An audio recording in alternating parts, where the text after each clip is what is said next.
دور کے رشتہ داروں میں ایک لڑکی کی اپنے شوہر اور سسرال والوں کے ساتھ شدید گھریلو ناچاکیوں اور پرتشدد کارروائیوں کی بنا پر بذریعہ عدالت خل لے لی گئی۔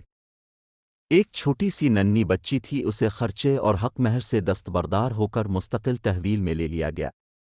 2-4 سالوں بعد لڑکی کا ایک رنوے شخص سے رشتہ طے الف، جس کے پہلے سے 2 بچے تھے۔ بھلا آدمی تھا، اس نے منوا لیا کہ بچی کو اس کی ماں سے جدا نہیں کیا جائے گا، وہ ننیال میں نہیں بلکہ میرے گھر میں میرے بچوں کے ساتھ ہی پلے گی۔ شادی کے بعد دونوں میاں بیوی کا آپس میں پیار اور اتفاق حیران کن اور مثالی تھا۔ دونوں ہی ایک دوسرے کے بچوں میں قطعی فرق نہیں کرتے تھے۔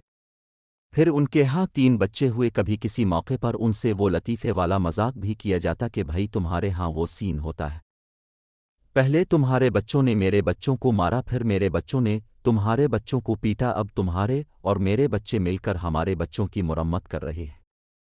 متذکرہ لڑکی کے سابقہ شوہر کی حیرت انگیز طور پر اس کی طلاق کے صرف 6 ماہ بعد دوسری شادی ہو گئی تھی۔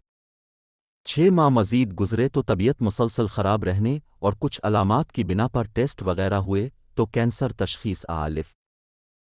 علاج معالجہ شروع الف، مگر وہ شخص بمشکل 1 سال نکال سکا، یعنی اپنی طلاق کے ٹھیک 2 سال بعد وہ چل بسا، اور اس عرصے کے دوران اس کے ہاں بھی ایک بیٹا پیدا الف، جسے اس کی بیوہ ساتھ لے کر اپنے ماں باپ کے گھر واپس چلی گئی تھی۔ یہ بھی معلوم الف تھا کہ وہ لڑکی اپنے سابقہ شوہر کی شادی والے دن اپنی بیٹی کو بار بار کہہ رہی تھی کہ بیٹا، تمہارے ابا کی شادی ہے، اس میں جانا ہے۔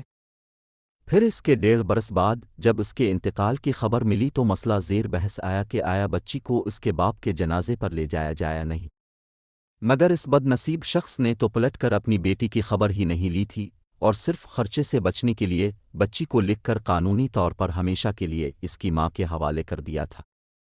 بچی سے لاتعلقی اختیار کرتے ہوئے جانتا ہی نہیں تھا کہ وہ تو خود دنیا میں اب مہمان ہی 2 برس کا رہ گیا ہے۔ وہ خلع کے کاغذات کے ساتھ ساتھ اپنی ودائی کے پروانے پر بھی دستخط کر رہا ہے۔